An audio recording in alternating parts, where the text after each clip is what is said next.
Am study 247 সকলকে স্বাগত জানাই। আশা করি সবাই ভালো আছো এবং সুস্থ আছো। তো এসএসসি জিডির কিছু প্রিভিয়াস ইয়ারের প্রশ্ন নিয়ে আজকে আলোচনা করব, অঙ্কের প্রশ্ন। ঠিক আছে, দেখো আজকে প্রথম প্রশ্নটা হচ্ছে, একটি ক্যামেরার ক্রয় মূল্য বিক্রয় মূল্যের 75%, লাভের হার কত? তাহলে এখানে বলা হচ্ছে,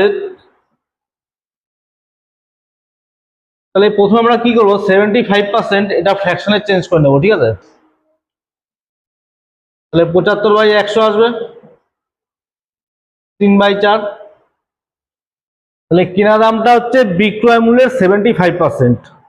তাহলে বিক্রয় মূল্য যদি 4 হয় তাহলে কেনা দাম হবে উপরে 3। ঠিক আছে, সেলিং প্রাইস 4 আর কস্ট প্রাইস হচ্ছে 3। তাহলে লাভ সবসময় কেনা দামের উপর হয়, এটা তোমাদের মনে রাখতে হবে। তাহলে এখানে প্রফিট কি হবে, 3 টাকার উপরে 1 টাকা, তাহলে 100-এ কত? ঠিক আছে, তাহলে এখান থেকে আসবে 33.1-3%। বোঝা গেল?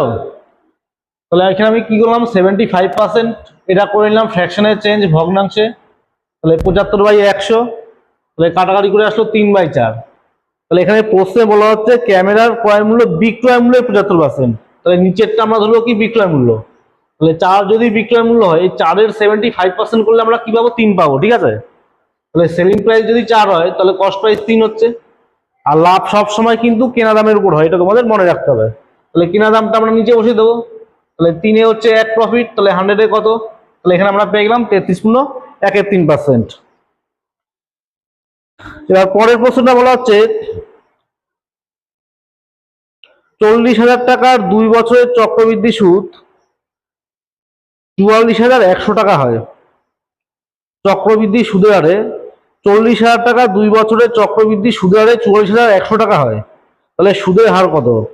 মানে এই 40,000 টাকাটা সুদ আর আসল মিলে 44,100 টাকা হচ্ছে। ঠিক আছে, তাহলে এখান থেকে সুদের হারটা বের করতে হবে।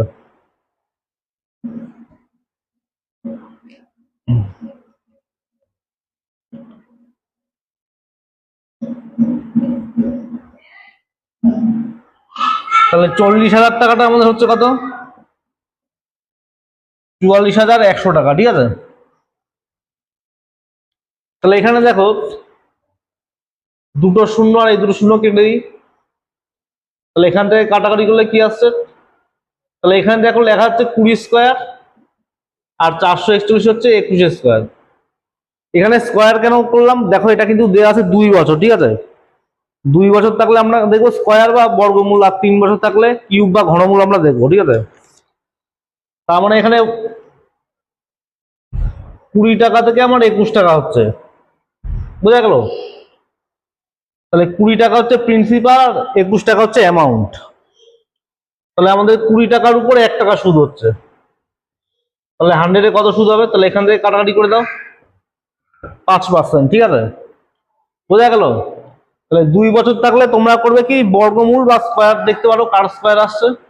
তাহলে এখানে 20 স্কোয়ার আর 21 স্কোয়ার, তার মানে 20 থেকে আমাদের 21 হচ্ছে, 20 টাকার উপরে 1 টাকা, তাহলে 100-এ কত? তাহলে 5%। পরের প্রশ্ন হচ্ছে, কোনো ব্যক্তি তার স্বাভাবিক বেগের 5/7 অংশ বেগ নিয়ে চললে অফিসে পৌঁছাতে 10 মিনিট দেরি হয়। স্বাভাবিক বেগে গেলে তার কত সময় লাগবে?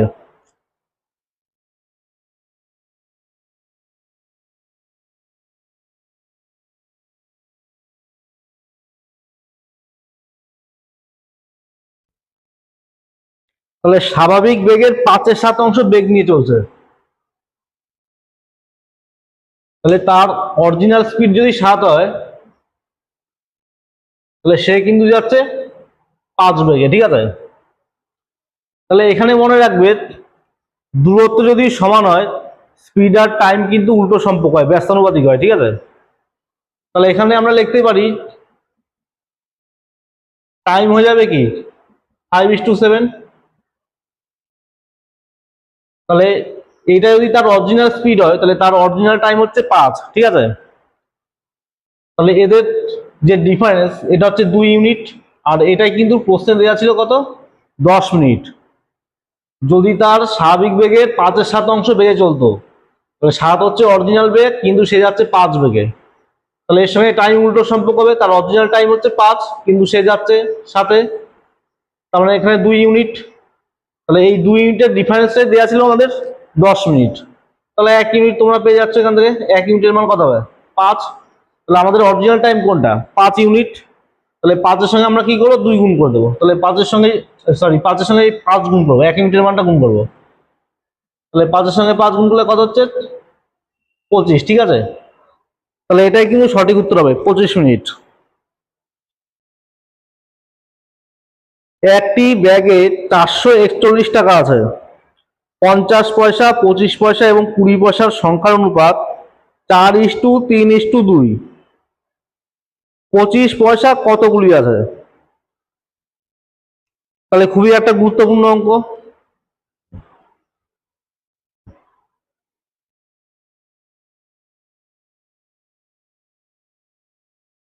তাহলে এখানে তোমাদের মনে রাখতে হবে,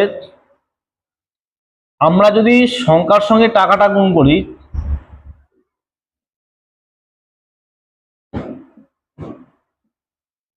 তাহলে আমরা মোট মূল্য পাবো।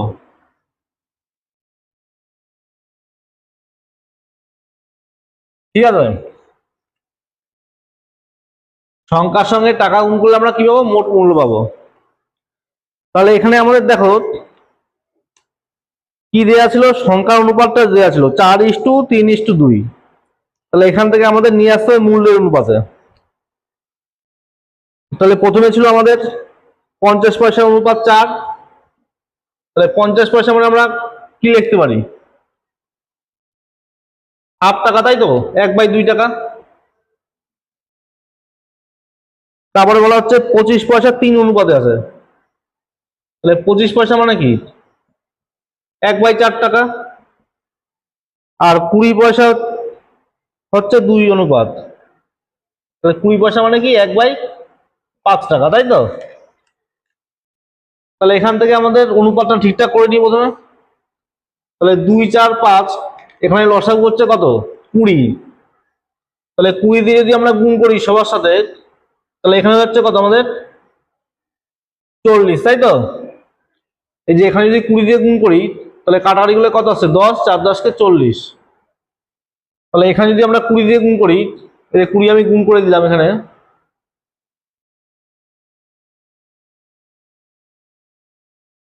তাহলে 20 দিয়ে দেখো গুণ করলে 4 5 20, 3 5 হয়ে যাচ্ছে কত? 15। আর 5 দিয়ে 20 কে করলে 4, 4 2 8। তাহলে এখানে আমরা কি পেলাম? মূল্যের অনুপাতটা পেয়ে গেলাম 40:15:8। ঠিক আছে, এবার আমাদের বলা হচ্ছিল যে 25 পয়সা কতগুলি আছে। তাহলে এখানে দেখো টোটাল কত হচ্ছে, তাহলে এখানে যোগ করে দাও। তাহলে টোটাল আমাদের হচ্ছে 40, 15 আর 8। ঠিক আছে, এটা যোগ করলে আমরা কি পাবো? টোটাল মূল্যটা কিন্তু পেয়ে যাব। তাহলে এখানে আসছে 63, তাই তো?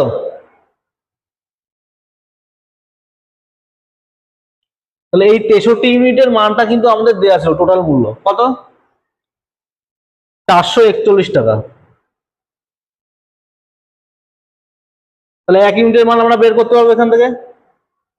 তাহলে 63 দিয়ে যদি আমরা 441 কে ভাগ করি, তাহলে আমরা পাবো কি? 1 ইউনিটের মান।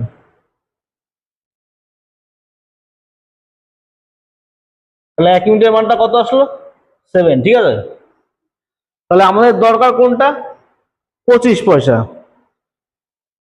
তাহলে 15-র সঙ্গে যদি আমরা 25 গুণ করে দিই, তাহলে এখানে আমরা পাচ্ছি যে 25 পয়সা দিয়ে কতটা টাকা আছে এখানে। ঠিক আছে, 25 পয়সার সংখ্যা দিয়ে কত টাকা আছে, কিন্তু আমাদের এখানে টাকা চাইনি, এখানে বলা হচ্ছে 25 পয়সার সংখ্যা কত। তাহলে এখানে কি করতে হবে আমাদের? এর সাথে আবার 4 দিয়ে গুণ করতে হবে, কারণ 4টে 25 পয়সা দিয়ে আমাদের 1 টাকা হবে। ঠিক আছে, তাই আমরা এখানে 4 দিয়ে গুণ করবো। তাহলে এখানে গুণ করলে কত আসছে? 420 টাকা। ঠিক আছে, বোঝা গেল? তাহলে প্রথমে আমরা কি করব? সংখ্যা আর টাকা গুণ করলে মোট মূল্য পাবো। তাহলে এটা হচ্ছে আমাদের সংখ্যার অনুপাত দেওয়া ছিল, তাহলে এর সঙ্গে আমরা গুণ করলাম টাকা। 50 পয়সা মানে হাফ টাকা। 25 পয়সা মানে 1/4 টাকা, আর 20 পয়সা মানে 1/5 টাকা। তাহলে 2, 4, 5 এর এলসিএম 20, তাহলে 20 দিয়ে আমরা সবাইকে গুণ করলে এখানে আমরা মূল্যের অনুপাতটা পাচ্ছি 40:15:8। তাহলে টোটাল মূল্য আমাদের কত হচ্ছে? 40, 15, 8 যোগ করলে 63। তাহলে এই 63 ইউনিটের মান হচ্ছে 441 টাকা। 1 ইউনিটের মান হচ্ছে আমাদের 7। তাহলে আমাদের দরকার কোনটা? 25 পয়সা। তাহলে 15 × 25 যদি করি তাহলে কি হবে? যে 25 পয়সা দিয়ে কত টাকা আছে, কিন্তু আমাদের বের করতে হবে 25 পয়সার সংখ্যা। তাহলে 4টে 25 পয়সা আমাদের 1 টাকা, তাই জন্য আমরা কি করবো? এর সাথে 4 দিয়ে গুণ করবো, ঠিক আছে? তাহলে এটার উত্তর হবে কি? 420 টাকা।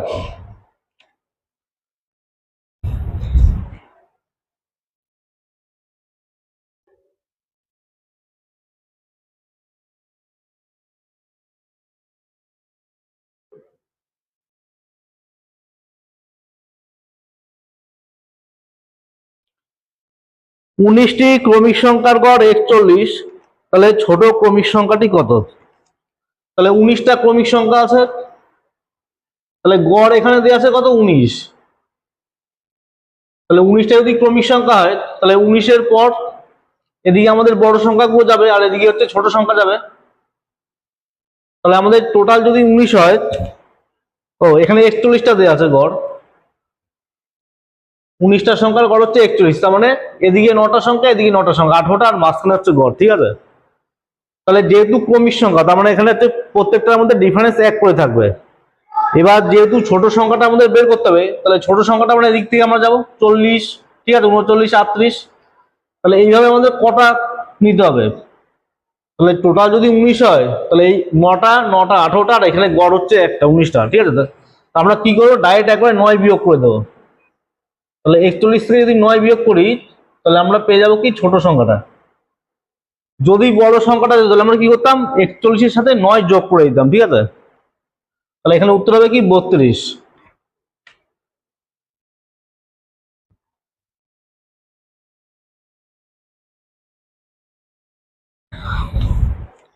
একটি পাত্রে 40 লিটার দুধ আছে, 4 লিটার দুধ তুলে নিয়ে সমপরিমাণ জল ঢালা হলো।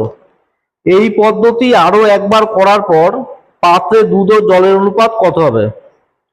তাহলে এটা খুব গুরুত্বপূর্ণ অঙ্ক।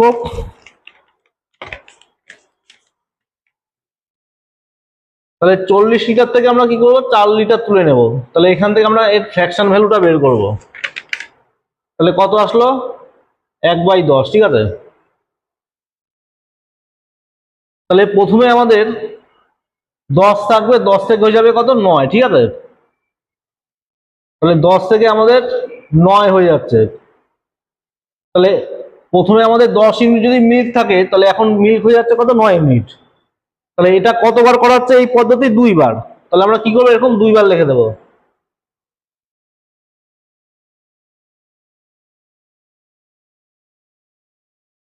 এবার এখানে প্রশ্নে দেখো ভালো করে পড়ো, বলা হচ্ছে পাত্রে দুধ ও জলের অনুপাত কত হবে।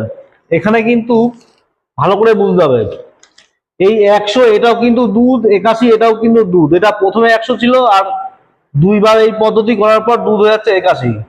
তাহলে এদের মাঝখানের যে ডিফারেন্সটা এটাই কিন্তু জল। এই 100 আর 81 যে মাঝখানের ডিফারেন্স এটাই কিন্তু জল, ঠিক আছে? তাহলে আমাদের কোর্স এখানে কি বলা হচ্ছিল? দুধ আর জলের অনুপাত কত হবে? তাহলে মিল্ক আর ওয়াটার, মিল্ক আর ওয়াটারের অনুপাত কত হবে? তাহলে এখন মিল্ক কত? 81। তাহলে 100 থেকে 81 বাদ দাও, তাহলে হয়ে যাবে জল। তাহলে কত হচ্ছে? 19। তাহলে এটা সঠিক উত্তর হবে কি? 81:19, ঠিক আছে?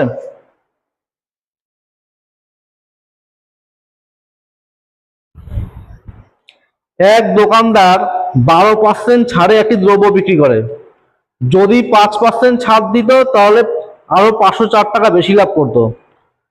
কেনা দাম 3000 হলে ধার্য মূল্য কত? দেখো এই অঙ্কটায় কেনা দামের কোনো দরকারই নেই, ঠিক আছে? কেনা দাম দেওয়ার কোনো প্রয়োজন নেই।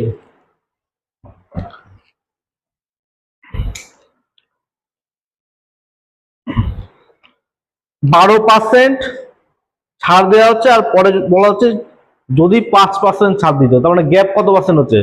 7%-এর গ্যাপ হচ্ছে, ঠিক আছে? তাহলে এই 7%-এর গ্যাপ মানেই হচ্ছে 504 টাকা বেশি পাচ্ছে সে। তাহলে এখান থেকে 1% সবাই বের করে নিতে পারবে। তাহলে 1% মানে কি 504/7, তাই তো? তাহলে কাটাকাটি করতে পারবে এখান থেকে, 7 7 49, 7 × 14, তাহলে 1%-এর মান হচ্ছে 72। তাহলে আমাদের দরকার কত? 100%। তাহলে 100%-এর মান কত হবে? 7200। তাহলে এটাই হচ্ছে কি সঠিক উত্তর, 7200। বোঝা গেল?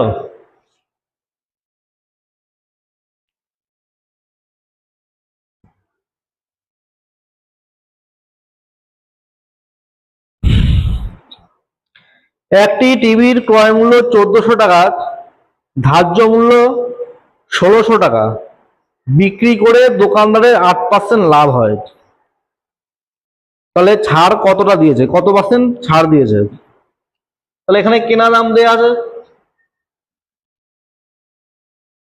1400 টাকা, ঠিক আছে, আর বিক্রি করে 8% লাভ হয়। তাহলে সেলিং প্রাইসটা বের করে নাও সবাই এখান থেকে। তাহলে সেলিং প্রাইস তোমরা দুই রকম করে করতে পারো, ফ্র্যাকশন মেথডও করতে পারো, 100 ধরেও করতে পারো, কোনো সমস্যা নেই। তাহলে তোমরা যদি ফ্র্যাকশন করে নাও তাহলে 8% মানে কত হবে? 8/100, তার মানে কত হচ্ছে? 4 দিয়ে কাটলে 2/25।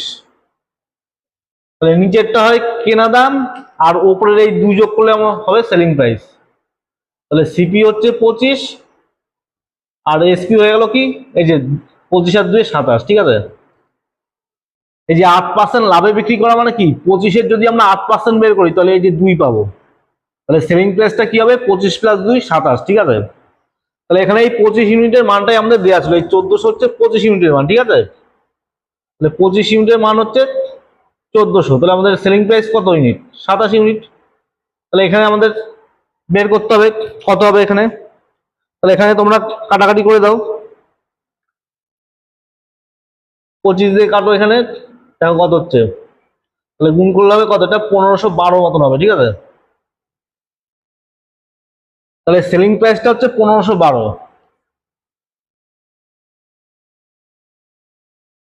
তাহলে এখন বলা হচ্ছে যে সে কতটা ছাড় দিয়েছে, কারণ এখানে দেখো ধার্য মূল্যটা কিন্তু দেওয়া আছে 1600। তাহলে ছাড় সবসময় ধার্য মূল্যের উপর হয়, ঠিক আছে। তাহলে সে কতটা ছাড় দিচ্ছে? 88 টাকা, তাই তো। 1600 টাকা থেকে যদি 1512 টাকা বিয়োগ করো তাহলে কত হচ্ছে? 88 টাকা। তাহলে সে 1600 টাকার উপর 88 টাকা কিন্তু ছাড় দিচ্ছে। তাহলে 100-এ কত ছাড় দেবে? তার মানে হচ্ছে 88-কে যদি 16 দিয়ে ভাগ করো তাহলে তোমরা কিন্তু পেয়ে যাবে কতটা হবে, ঠিক আছে। তাহলে ভাগ সবাই করতে পারবে, এখানে কত হবে? 5 16 80। হ্যাঁ, তাহলে এখানে হচ্ছে 5.5%। তাহলে বোঝা গেল, কেনা দাম 1400, তাহলে সেলিং প্রাইস আমরা বের করে নিলাম 1512। তাহলে ধার্য মূল্য ছিল 1600, তাহলে 1600 থেকে যদি আমরা 1512 বিয়োগ করি তাহলে আমরা পেয়ে যাবো কতটা ছাড় দিচ্ছে? 88 ছাড় দিচ্ছে। তাহলে 100-এ কত ছাড়? 5.5%, ঠিক আছে। 10% সুদের হারে 3 বছরের চক্রবৃদ্ধি ও সরল সুদের পার্থক্য 217 টাকা, তাহলে আসল কত?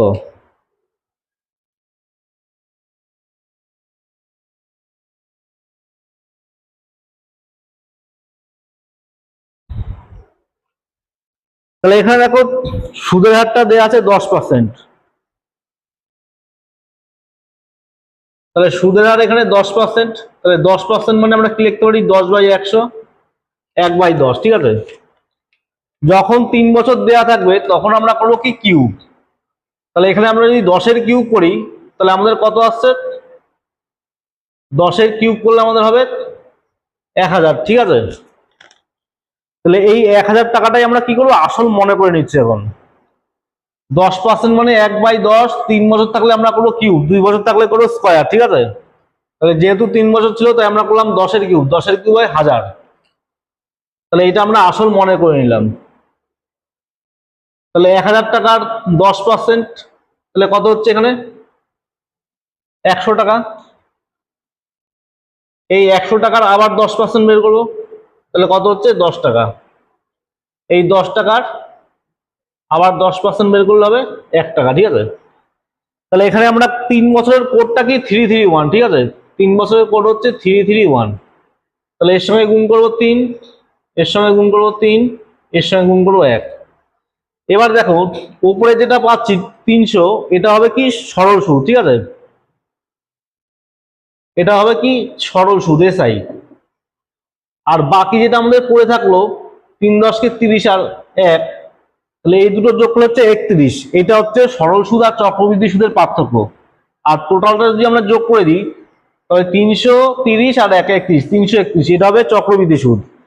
এবার আমাদের দরকার কি যে পার্থক্যটা কত এটা আমাদের জানতে হবে। তাহলে পার্থক্য কত হচ্ছে 3 10 30 আর এখানে 1 31 টাকা। তাহলে এই 31 হচ্ছে চক্রবৃদ্ধি সরল সুদের পার্থক্য। তাহলে এই 31 ইউনিটের মানটা কিন্তু আমাদের এখানে দেয়া আছে। 31 ইউনিটের মানটা কত, এটা হচ্ছে 217 টাকা।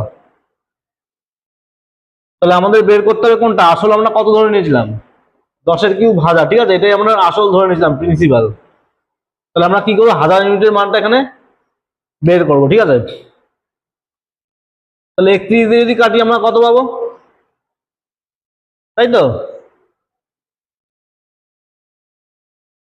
তাহলে এটার উত্তর হবে কি 7000 টাকা। বোঝা গেল? তাহলে এটা কিন্তু আমরা সূত্রের সাহায্য করতে পারি, আমি সূত্র দিয়েও দেখাচ্ছি অঙ্কটা।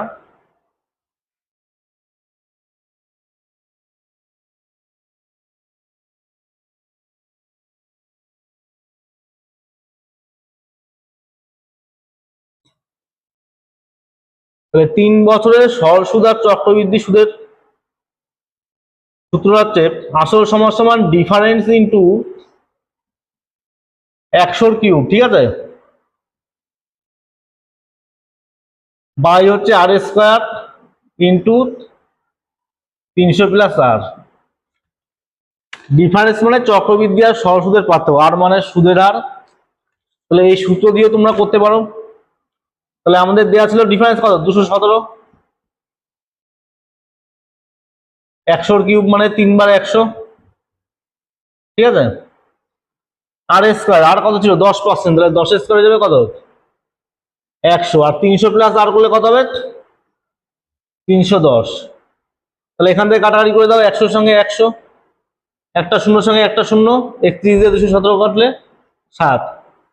তাহলে এখান থেকে দেখো আমরা কত পাচ্ছি 7000 টাকা, ঠিক আছে। তাহলে এই সূত্রটা তোমরা মনে রাখতে পারো। সাকসেসিভ মেথডও করা যায়, আমি আর দেখালাম না, দুটো মেথডই দেখালাম, ঠিক আছে।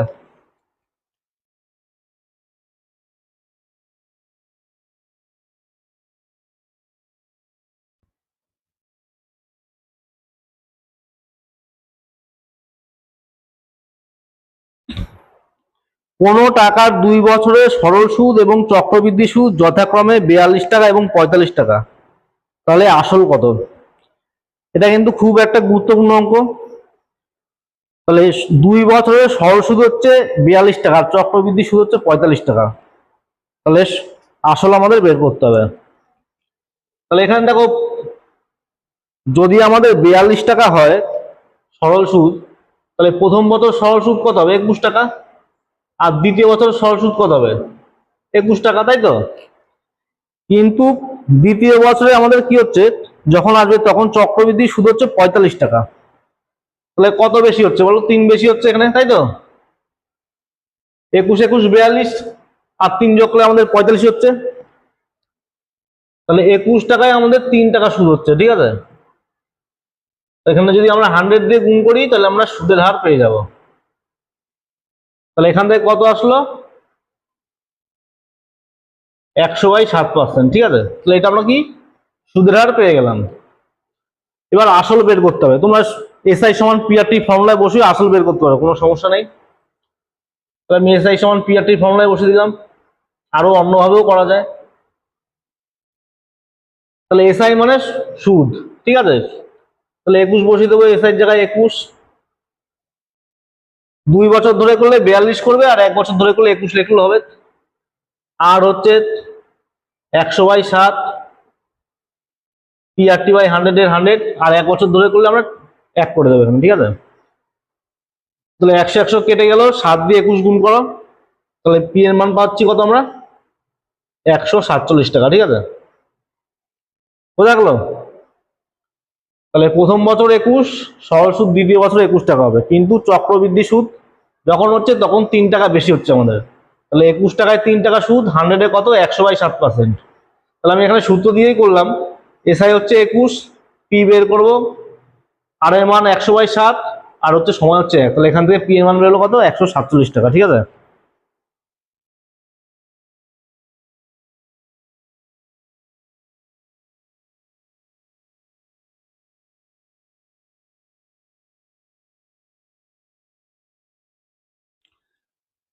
এবার পরের অঙ্কটা হচ্ছে 0.454545 ডট ডট ডট। তাহলে এটা সমান কি হতে পারে? তাহলে এখানে দেখো 45 চলছে, তাহলে আমি 45 এর মাথায় বার দিতে পারি, তাই তো? 4545 এটা চলতে থাকবে। তাহলে এখানে আমরা কি করতে পারি? এরকম থাকলে 45 এর মাথায় বার দিতে পারি। ঠিক আছে। এবার বার তুলতে গেলে আমাদের কি করতে হয়? দুটোর মাথায় বার ছিল, তাই আমরা কি করবো? দুটোর জন্য দুটো 9 নিয়ে আসবো। ঠিক আছে। তাহলে এখানে কাটাকাটি করে কেটে দাও, 9 দিয়ে কাটাকাটি যাচ্ছে, 5 নং 45, 9 দিয়ে কাটলে 9 11 99। ঠিক আছে।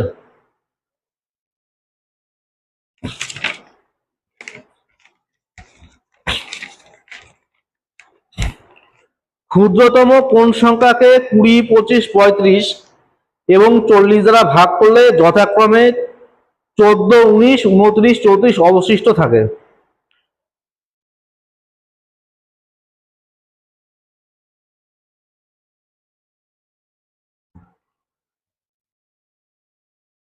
তাহলে এখানে কি বলা হচ্ছে? ক্ষুদ্রতম কোন সংখ্যাকে 20, 25, 35, 40 দিয়ে ভাগ করতে হবে। তাহলে এটা দিয়ে যদি আমরা ভাগ করি, তাহলে আমাদের অবশিষ্ট থাকলো কত? 14, 19, 29, 34। তাহলে আমাদের ক্ষুদ্রতম সংখ্যাটা বের করতে হবে, তাই তো? তাহলে আমরা কি করবো? এখানে যেটা দিয়ে ভাগ করব 20, 25, 35, 40, এটা আমরা করবো এলসিএম। তাহলে এলসিএম সবাই করতে পারবে এখানে? 20, 25, 35, 40 লসাগু সবাই করতে পারবে। তাহলে এখানে আমরা দেবো 5 দিয়ে ভাগ করবো, 4 5 20, 5 5 25, 5 7 35, 5 8 40। আবার দেখো 4 দিয়ে ভাগ করা যাচ্ছে, তাহলে এখানে আসলো কত? 4 2 8। ব্যাস, এবার সব গুণ করে দাও, তাহলে এলসিএম আমরা পেয়ে যাবো 5 গুণ 4 গুণ 5 গুণ 7 গুণ 2। ঠিক আছে। তাহলে এটা গুণ করলে হবে 4 5 20, 100, এখানে হচ্ছে 1400 এলসিএম। এলসিএম হচ্ছে 1400। ঠিক আছে। এবার এখানে দেখো 20 দিয়ে ভাগ করলে 14 অবশিষ্ট থাকে, তাহলে এখানে ডিফারেন্সটা কত হচ্ছে? 6। তাহলে এখানে 6। তাহলে এই 6টা আমরা কি করব? 1400 থেকে বিয়োগ করে দেবো। ঠিক আছে। এবার এখানে কেন 6 বিয়োগ করতে হবে? এগুলো পুরো যখন আমি এলসিএমটা শেখাবো তখন তোমরা ভালো করে বুঝে নিও। ঠিক আছে। তাহলে 1400 থেকে আমরা কি করবো? 6 বিয়োগ করে দেবো। তাহলে এখানে আমাদের অ্যান্সার কত আসবে? 1394। ঠিক আছে। তাহলে এই টাইপের যদি অঙ্ক থাকে, যে যেই সংখ্যা দিয়ে ভাগ করবে, মানে প্রত্যেকটা সংখ্যা আলাদা হবে আর যেটা অবশিষ্ট হবে সেগুলো আলাদা হচ্ছে, কিন্তু এদের মধ্যে গ্যাপ সমান আসবে, তাহলে এই গ্যাপটা কি করবে তোমরা? এলসিএম থেকে বিয়োগ করে দেবে। ঠিক আছে।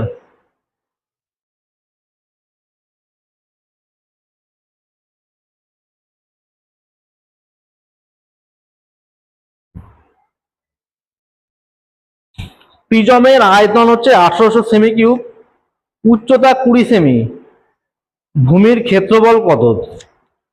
তাহলে আয়তন মানে কি হবে? ভূমির ক্ষেত্রফল ইন্টু উচ্চতা। ঠিক আছে।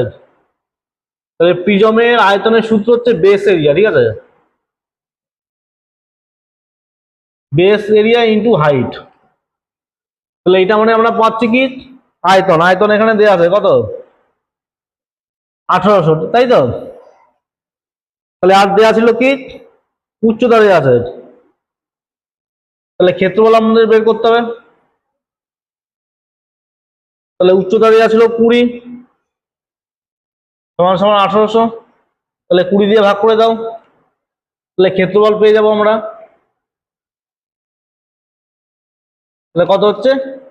90 সেমি স্কোয়ার, তাই তো? তাহলে মনে রাখতে হবে প্রিজমের আয়তনের সূত্র ভূমির ক্ষেত্রফল ইনটু উচ্চতা।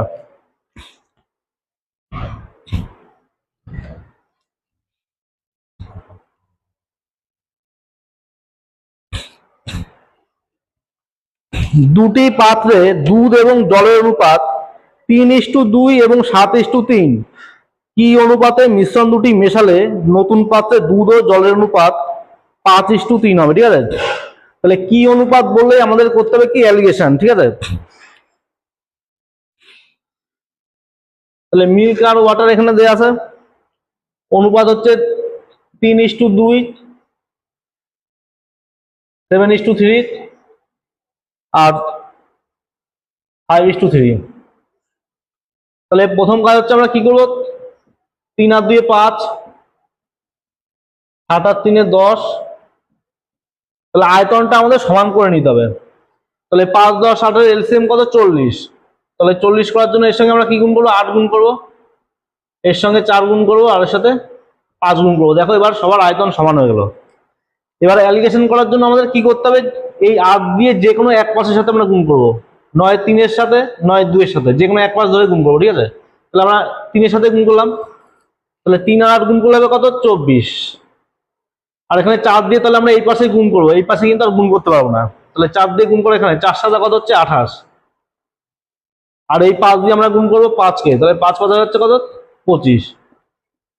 তাহলে অ্যালিগেশনের ক্ষেত্রে কি হবে, কোনাকুনি বড় থেকে ছোটটা বিয়োগ। তাহলে 28 থেকে 25 বিয়োগ করলে কত হচ্ছে 3, তাই তো। আর 25 থেকে 24 বিয়োগ করো 1। তাহলে এটার অ্যান্সার কি হবে, 3:1। সরল সুদের হারে 15 বছরে সুদের আসলে দ্বিগুণ হয়, তাহলে সুদের হার কত। দেখো এটা একদমই সহজ অঙ্ক, তো আমি একটু বেসিক ভাবে বুঝিয়ে দিচ্ছি।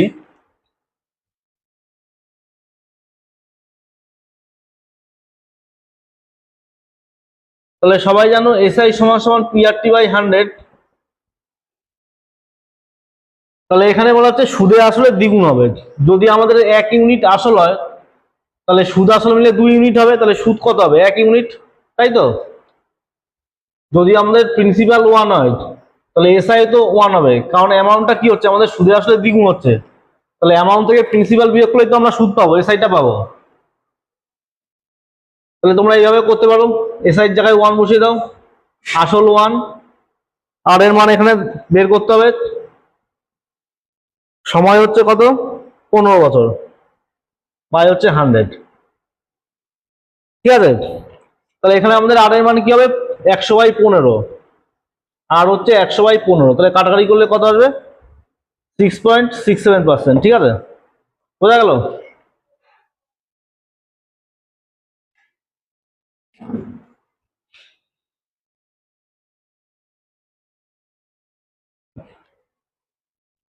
চার 7 10 এবং 16 প্রত্যেকের সাথে এ যোগ করলে পরস্পর সমানুপাতি হয়, তবে a-1 এবং 5a+6 এর মধ্য সমানুপাতি কত হবে। খুব সুন্দর একটা অঙ্ক। তাহলে প্রত্যেকের সাথে এ যোগ করতে হবে, মানে 4-এর সাথে আমি এ যোগ করব, 7-এর সাথে এ যোগ হবে, প্রত্যেকের সাথে এ যোগ হবে।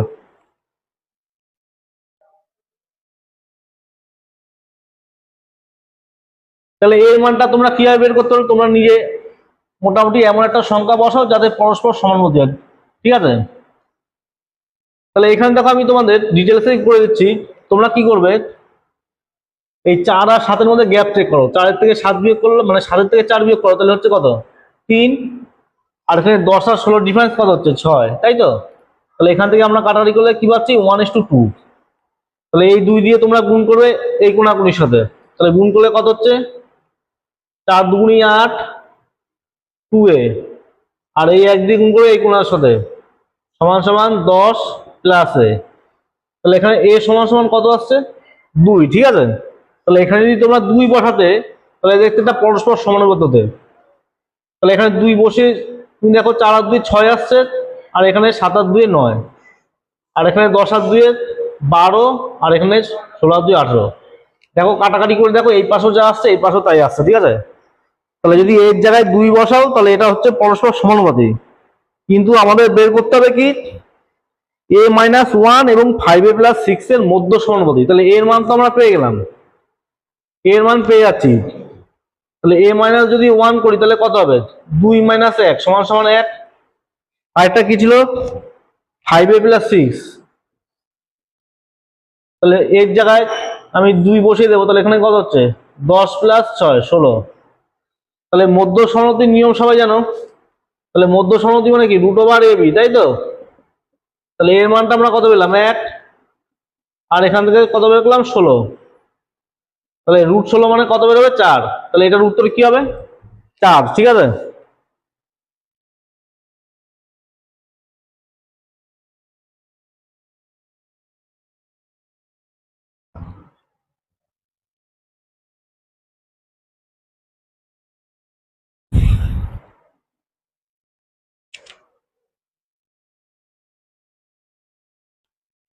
একটি নির্বাচনে 84% লোক ভোট দেয়, 20% ভোট অবৈধ ঘোষিত হয়। বিজয়ী প্রার্থী বৈধ ভোটের 58% পায় এবং 336 ভোটে জয়লাভ করে। তাহলে ভোটার সংখ্যা নির্ণয় করতে হবে। তাহলে ভোটার সংখ্যা আমি এই ধরে নিলাম, ভোটার সংখ্যা হচ্ছে এক্স। ঠিক আছে। তাহলে 84% ভোট দেয়, তার মানে 84/100। 20% ভোট অবৈধ ঘোষিত হয়, তাহলে বৈধ ভোট কত হবে? 80%। তাহলে 80/100। এবার এখানে দেখো, বিজয়ী প্রার্থী বৈধ ভোটের 58% পায়। তাহলে বিজয়ী প্রার্থী যদি বৈধ ভোটের 58% পায়, তাহলে যে হেরে যাচ্ছে সে কত হবে? 42% ভোট, তাই তো? তাহলে এদের মধ্যে ডিফারেন্সটা কত হচ্ছে? 16%। তাহলে এই ডিফারেন্সটাই তো আমাদের দেওয়া ছিল 336 ভোট। তাহলে বৈধ ভোটের 16%, 16/100। এইটা সমান সমানই লিখতে পারি কি? 336। তাহলে এখান থেকে ক্যালকুলেট করো তোমরা। তাহলে এখানে আসছে কত? 4 দিয়ে কাটলে 4 21 84, 4 25 100। এখানে আসবে 20 দিয়ে কাটলে 4/5। এখানে 4 দিয়ে কাটো, 4 4 16, 4 25 100, তাই তো? তাহলে 336 সমান সমান, তাহলে এখানে 4 4 16, 16 দিয়ে কাটলে 16 দুগুনি 32 21। হ্যাঁ। তাহলে আমাদের এক্স এর মানটা আমরা পেয়ে যাচ্ছি কত? এক্স সমান সমান 25 ইন্টু 5 ইন্টু 25। তাহলে এটা তোমাদের গুণ করতে হবে। তাহলে এটা গুণ করে দেখো, অপশন এ তে আছে 3125। তাহলে এটা হচ্ছে ভোটার সংখ্যা। ঠিক আছে, বোঝা গেল? তাহলে 84% ভোট দেয়, 20% অবৈধ হলে 80% বৈধ। এবার বৈধ ভোটের 58% বিজয়ী প্রার্থী যদি পায়, তাহলে যে হেরে যাচ্ছে সে পাচ্ছে 42%। তাহলে এদের গ্যাপ হচ্ছে 16%। তাহলে এই বৈধ ভোটের 16%টাই তো আমাদের দুজনের মধ্যে পার্থক্য ভোটের, 336। তাহলে এখান থেকে আমরা এক্স এর মানটা বের করলাম কত? 3125। ঠিক আছে।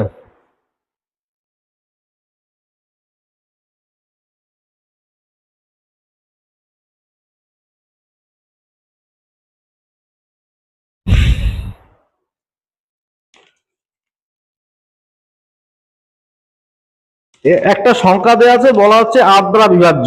তাহলে এক্স এর জায়গায় কত হবে? স্টারের জায়গায় কত হবে? ঠিক আছে। তাহলে এখানে একটা সংখ্যা হচ্ছে 89476*2, বলা হচ্ছে 8 দ্বারা বিভাজ্য। তাহলে 8 দ্বারা বিভাজ্যতার নিয়ম সবাই জানো, যে লাস্টের 3টে সংখ্যাকে আমরা 8 দিয়ে ভাগ করবো, তাই তো? লাস্টের 3টে যদি 8 দিয়ে ভাগ যায়, তাহলে সংখ্যাটা কি হবে? 8 দিয়ে ভাগ যাবে। তাহলে এখানে তোমরা অপশন চেক করতে পারো, যে স্টারের জায়গায় তোমরা যদি 3 নিয়ে নাও, 632। দেখো এখানে 8 দিয়ে ভাগ করা হচ্ছে নাকি? তাহলে 7 8 56, তাহলে হচ্ছে 8 9 72। হ্যাঁ। তাহলে এখানে পরিষ্কার দেখা যাচ্ছে, স্টারের জায়গায় যদি তুমি 3 বসাও, তাহলে সংখ্যাটা 8 দ্বারা বিভাজ্য হচ্ছে। ঠিক আছে। তাহলে স্টার সমান সমান কত? 3। তাহলে এটা হচ্ছে সঠিক উত্তর। এবার বলা হচ্ছে বৃত্তের পরিধি 88 সেমি, তার ক্ষেত্রফল কত? ঠিক আছে। বৃত্তের পরিধি 88 সেমি।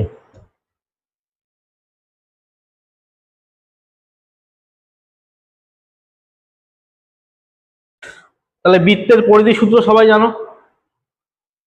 তাহলে বৃত্তের পরিধি কি? 2πr, তাই তো? তাহলে এটা আমাদের দেওয়া আছে কি? 88 সেমি। তাহলে পায়ের মান 22/7। তাহলে এখান থেকে আমরা রেডিয়াস বের করে নেব। তাহলে 22 দুগুনি 44, 44 দুগুনি 88, তাহলে আর এর মান কত হচ্ছে 14, তাই তো? আর ক্ষেত্রফলের সূত্র কি? পাই আর স্কয়ার। তাহলে বৃত্তের ক্ষেত্রফলের সূত্র কি? পাই আর স্কয়ার, পাই আর স্কয়ার। তাহলে পায়ের মান হচ্ছে 22/7, আর এর মান বের করলাম 14। তাহলে এখান থেকে কাটাকাটি করে দাও, 7 দুগুনি 14, তাহলে এখানে গুণ করলে কত হবে? 616 সেমি স্কয়ার, ঠিক আছে? তাহলে আর এর মান যদি 14 হয় তাহলে এটা উত্তর হবে 616, এটা মনে রাখবে। আর একটা অঙ্ক করাবো এলসিএম, ঠিক আছে? লাস্ট অঙ্কটা হচ্ছে এলসিএম এর অঙ্ক।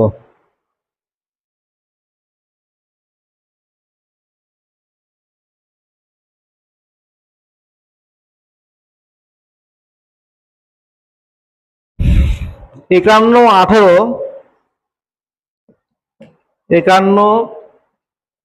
18, 432, 144 এলসিএম কত হবে? এবার দেখো এই ধরনের অঙ্কগুলো তোমরা একটু অপশন টেস্ট করার চেষ্টা করো, ঠিক আছে? দেখো সব থেকে সুবিধা এখানে দেখো 18 মানে আমরা কি লিখতে পারি? 9 দুগুনি 18, তাই তো? তাহলে 9 এর বিভাজকতার নিয়মটা তোমার চেক করতে হবে অপশন থেকে। দেখো 9 দ্বারা বিভাজ্য আছে অপশন এ একমাত্র। দেখো অপশন এতে কি আছে? 7344। তাহলে 9 এর বিভাজ্যতার নিয়মটা কি? সবকটা ডিজিট যোগ করে যেতে হবে, সেটা 9 দিয়ে ভাগ যাবে। তাহলে এখন চেক করে দেখো, 7 আর 3 10, 10 আর 8 18 হচ্ছে। তাহলে 18 কি আমরা 9 দিয়ে ভাগ করতে পারি, তাই তো? তাহলে 9 দিয়ে যদি অপশনটা ভাগ যায় তার মানে পুরো সংখ্যাটাই 9 দিয়ে ভাগ যাবে। তাহলে এটাই কিন্তু হয়ে যাবে কি সঠিক উত্তর, ঠিক আছে? তো ভিডিওটা ভালো লাগলে তোমরা কিন্তু অবশ্যই লাইক করবে এবং চ্যানেলটি কিন্তু অবশ্যই সাবস্ক্রাইব করে দেবে।